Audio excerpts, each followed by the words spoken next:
So last week, Zack Snyder dropped his version of Justice League. It was very successful for HBO Max, very successful for DCEU. So what I want to do today is I want to take and rank all the DCEU heroes so far from the least best to the best. So let's go ahead and do that right now.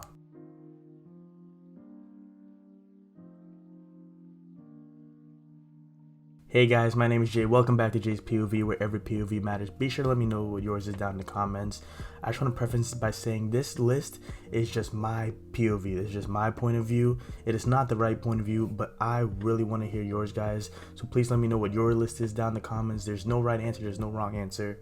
But I would love to chat it up with you guys in the comments. Let me know what yours is down. We're going to disagree. That's fine. Let's just keep it a healthy discussion in the comments. No one's right. No one's wrong. We all have our reasons. But I would love to hear from you guys. I'll preface this list also by saying I'm not counting Birds of Prey in this. That's if you want to include them in your list. If you want to include Birds of Prey, if you want to include Martian Manhunter, hell, if you want to include Ryan Reynolds' Green Lantern, I don't care. It's all up to you. For me, I'm going to count from Zack Snyder's cut to before, like Man of Steel to Zack Snyder's cut. I'm not counting Birds of Prey though. That's just for my list. Also, framing my list, it's not necessarily who would win in a fight. It's not necessarily who's the strongest. It's many different factors that play into my list. It is definitely power level, strength level, how much of a hero they are. It's more of heroic actions. How much of a hero have they been up until this point? Have they shown the hero qualities to be the top heroes in the DCEU? Obviously, power is going to play a part in that because you got to have the ability to do the task, but it's not solely based on power. So I'm prefacing my list by the actions they do combined with their power, combined with what they have done so far. So let's get started. In very last place, we have the whole Suicide Squad. Now, this isn't even a knock on the movie itself. While the movie is not the best, mostly just the whole Suicide Squad themselves, I feel like they were missing some oomph. They were missing some personality with them. None of the characters really got fleshed out. I found myself not really giving a damn about any of the characters, to be honest. The only ones I semi-cared about was Will Smith's Deadshot with the storyline with his daughter. I cared about Harley Quinn a little bit, but even that was vague. The movie, they barely had heroic actions like that besides the fire dude. Not a lot of them were fleshed out enough. I feel like if we had a longer Suicide Squad, kind of like how we did Justice League, maybe the movie would be better. Maybe the characters would have more time to be fleshed out and cared about. But as the movie went on, I didn't care about Boomerang. I didn't care about Croc. I didn't care about Japanese girl. I really didn't care about any of them. They just didn't do it for me, you know what I mean? Suicide Squad 2, hopefully that's gonna be better. I'm pretty sure it's gonna be way better. And it's not even a knock on the movie, it's just the movie, what it gave us for the Suicide Squad. It wasn't anything special. It didn't leave anything with me. I just didn't care much for it. Coming in second to last place and 7th is SHAZAM. Now, this is no knock on SHAZAM. I actually really like the movie SHAZAM. It's one of my more favorite movies in the DCEU at the moment. I really like the movie and I really like the character. Just because he's here doesn't mean like I don't think he's all that. The reason he's second to last on my list specifically is because in the moment, his movie, while it was good, it definitely established him having to learn to be a hero. He's still a kid at heart, and he didn't get the opportunity to really accept his responsibility to be a hero, to be SHAZAM, the one that's called upon. And he didn't really start getting that till the end of the movie. And I feel like maybe in his next movies or the next installments that he might be in, if they just crank it up a little bit with the danger level, with his heroic actions level, because the whole movie is him, goofing around with the powers rather than doing heroic stuff. So I feel like once we get to maybe world-saving stakes, like saving the world more, he will jump up on my list. He has the ability. His power level is there. It's leveled of Superman almost, damn near, I feel like it's just so far his movie that we got, while it was good, he still has so much more to grow in terms of being a hero. I think he's on his path there. I feel like we just haven't gotten it yet, and that's why he's falling where he is on this list. Up next for me is Batman. There's no real issue with Batman here, really. It's honestly just the type of Batman they wrote. He has no choice but to fall kind of in the middle area of the pack.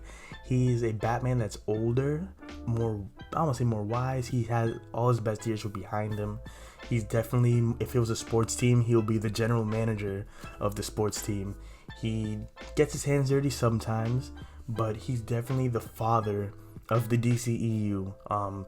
The one that's keeping an eye on each of them, making sure everybody's okay, bringing everybody together. That's his role. That's the role they gave him. It's not even a knock on Ben Affleck, and not a knock on Batman. I actually kind of like this Batman, to be honest. He gave us probably one of the best scenes from Batman we've ever saw in the warehouse, taking out all those guys. That's the most Batman-esque scene, fighting scene I've seen from a Batman movie or a Batman character. So it's not even a knock on him. It's just a role he's gotten. He does heroic things. He has the actions. He has the heart to put his life down the line.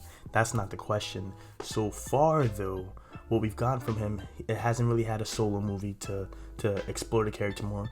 We have a lot of background side quests and nightmares and him being paranoid. And it seems like they're doing a lot of setup for Batman that we haven't fully come back to yet. And when we come back to it, he might be like top 2, you know? But at the moment, I feel like it's a lot of setup for his greatness. And we haven't gotten there yet. For this particular Batman, we haven't gotten to his peak greatness yet, because it's a lot of setup for his visions and all that stuff. So I feel like we'll get there soon, but right now he's in the middle tier for me. Coming up next, we have Aquaman, and this is a probably perfect role for him to fill in. I think Aquaman at the moment is probably the most likable character in the DCEU in terms of his personality, his joke cracking. He's definitely the light part of the movie. Whether it's Justice League, whether it's his own movie, he's the one with a sense of humor that lifts the spirits. Not only that, but he has I feel like his Aquaman movie boosted him up to where he would have been before. Because in Justice League, while he had the comedic sense and he was kicking ass, he kind of, in terms of heroic moments, was on the backside. He didn't have to step up at any point to do more, you know? He just kicked ass in the background, which is cool. But I feel like his own movie, as it should, explored more of his past, his future, his legacy, what he's being called upon to do. And his movie, I liked it, even though it was rather long. I feel like he stepped up. He took on the mantle. Now he defeated his brother. He's now Ocean Master of the Seven Seas. And I feel like it really shot him forward on his heroic list. You know what I mean? Like he's definitely the leader of Atlantis. He's the leader of the ocean. And that's only so much more potential for him to move up on the list and become one of the better heroes in the DCEU. Because right now where he's at, he's saved Atlantis from his brother. He has his heroic. He's now accepting the role of king. That was always his problem. He didn't want to accept the role of king. He felt like he shouldn't be the king of Atlantis. They left his mom to die, all that stuff.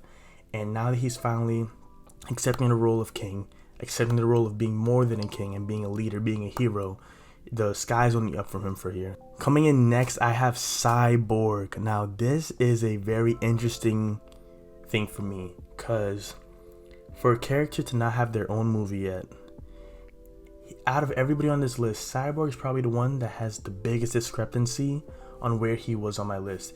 Because without Snyder Cut, he probably would have been below Suicide Squad, if I'm being honest. Because the theatrical version of Justice League did him so dirty. I felt like he wasn't even necessary to the plot. I feel like he was there so that they had a 6th member or a 5th member. And from the Snyder Cut, it's completely different. He was literally the glue of the team. He was the foundation. He was the glue that tied the team, the mother boxes, and the plan together. He had the history lesson of the mother boxes. He held all that together. And he was definitely the most vital part of the team, some might say, in terms of defeating the mother boxes and pulling them apart.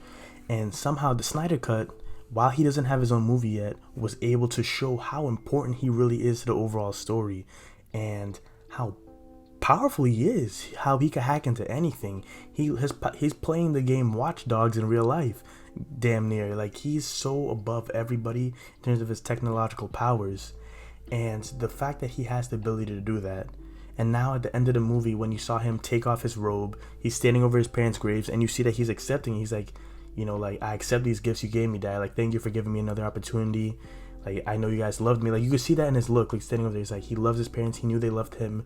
His dad gave him an opportunity. He's like, I'm not going to waste it. And I feel like that was such a powerful moment in the movie. While it went by really fast, it was so powerful. And he doesn't even have his own movie yet, but just in what the Snyder Cut did for him alone, he's fourth on my list because wow, like he literally had such a good emotional connection with his father that we explored. You see him pick up the mantle of using his abilities for good and not looking at it as him being a monster, but looking at it as I have a gift and I could help people. And that's great, and I can't wait to see more from that character. Now, before I go into my top 3, like I said, please go ahead and like, subscribe to the video, turn on bell notifications. If you like content like this, consider subscribing to the channel. You know, it really helps the channel out. And if you like the content, you know, that's going to help me make more. And like I said, join the family, join the community. Make sure to let me know what your opinion is down in the comments. I want to see what your list is. Throw in whatever DC characters that have had movies before that I'm not including in my list. It's cool. I want to hear what you think about it. I want to chat with you guys and down in the comments. I'm all for discussion, so we'll keep it respectful. But before I go into my top 3, go ahead and do that. Coming in third place is The Flash, perhaps the hero of Justice League, the Snyder Cut. We all know how he got the short end of the stick in the theatrical version. We know how they really nerfed that character. And like I said, if we didn't have the Snyder Cut, he probably would be on the lower half of the list, even given his power. But I feel like because the Whedon's version made him the butt end of jokes, he was the comedic relief, him and Aquaman, they were just there to get laughs out instead of really using his abilities. That man could tap into the Speed Force, use it. They didn't use it. But the Snyder Cut found a way to make him funny, make him quirky, still jokes. But yo, he was able to, when we needed him, he locked in. And I know y'all know the moment I'm talking about. That moment right there is what he's third for. You know, he doesn't have his own movie like Aquaman, or, you know, he's not as technological as Cyborg.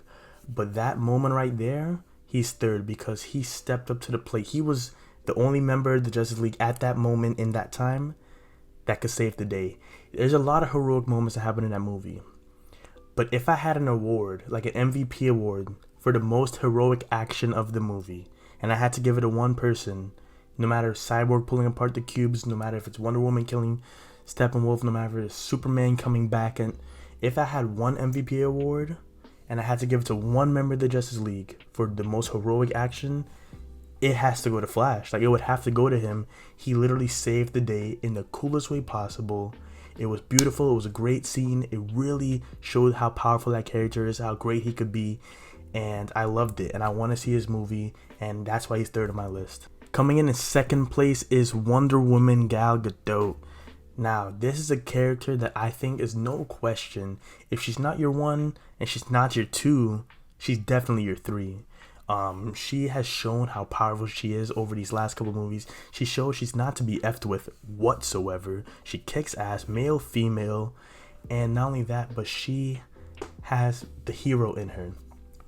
Different than many other heroes on this list that had to step up to the plate, she always had this, I guess you could say, moral do rightness with her. She has always carried a moral compass in her chest that with her abilities, she always knows right from wrong. It hasn't had to get taught to her. She knows right from wrong from the get-go. And because of that, she just feels so worthy of being a hero. She feels worthy of being the God killer that they call her. And she's had so many heroic moments over these set of movies of her just being the cavalry. She's literally the cavalry. In Justice League, she was kicking everybody's ass. You send her in, she'll clean out the house. And that's how she was. So I feel like so far, they've explored her character the most out of anyone in the DCU. She has the most movies. She has the Justice League movie.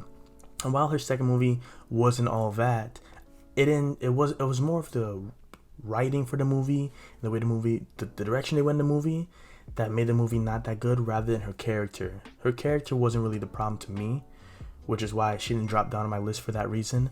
But I really feel like she's had the most exploration. They're going to make a Wonder Woman 3. They're going to keep exploring her, and she's kind of the front runner in the DCU right now. She's leading the DCU. That's what Warner Brothers is using as their catalyst, their horseman, to keep driving their sales, is Wonder Woman. She's the one because she has, like I said, she has that hero quality to her that you just know you could get behind her and trust her. And she's kicked ass. She saved many people. She saved little girls. And she, in the DCEU and in real life, she's something for little girls and little people to look up to be like. And I think without question, she has to be my number 2. But coming in first place without a damn doubt is Superman, Clark Kent, his damn self. who else could be number one on this list? Let's just be honest. If we're talking about the power level, it has to be Superman. That man is undefeated, doesn't lose unless you count Doomsday, but he won against Doomsday too. He's just the perfect package of a superhero. He has any ability as a kid that you drew up that you would want to have. Flying, super strength, super speed, laser eyes, x-ray vision, whatever you named, they put it all into Superman. He has all of it. He carries the power. He carries the same almost moral rightness that Wonder Woman has. I feel like Wonder Woman might have a better moral compass than him, but he still knows right from wrong. He still does what he can to save the day, besides his power level. And out of everybody in the DCEU so far, he's the one that gave up his life to save everybody else. Him and Batman just got done scuffling an hour ago. Batman almost killed him an hour ago. But he gave up his life. He gave up his life with Lois Lane. He gave up his life with his mother to go into Doomsday knowing he will die, to take down Doomsday because he knew that was the only way to do it. And he saved everybody else's life. And I think that's one of the most truer actions of a hero, when you sacrifice, it doesn't have to be your life, but when you sacrifice your well-being, whether it's something you really care about, your possessions, your family, whatever it is, if you sacrifice something of yours for the greater good, I feel like that's hero qualities. And giving your life is just on the top of that list. And out of everybody in DCU so far, I feel like Batman would do it, I feel like Wonder Woman would do it, but Superman's the one that did it. None of them has done it yet. And I feel like, given his power quality, he's the most powerful person in DCEU right now. And he has a moral rightness to him. He's had heroic moments in Man of Steel, and yet he still was the one to put his life down in Batman vs Superman. And for those reasons, and then in Snyder Cut, damn, he came back kicking ass in that black suit. And I know they're hinting to him turning bad. At the moment, he's not bad though. Definitely a hero on my list. Definitely a hero in the DCEU. And for that reason, he is my number one. If you like content like this, please consider subscribing, liking as well. We got Falcon and Winter Soldier that we got to do more reactions to and finish off. Godzilla vs Kong is coming out in maybe 2 weeks. Want to do a watch along for that as well. And later in the future, we got the Loki series. We got the Suicide Squad that we're gonna do a reaction to. So there's a lot of plans along the way. Going to do a lot more videos about that too. So if you like content like this, go ahead and subscribe, like, and let me know what you guys think down in the comments. I want to hear your list. I want to hear your opinions. So please be sure to do that. As always, I am Jay, and this was just my point of view.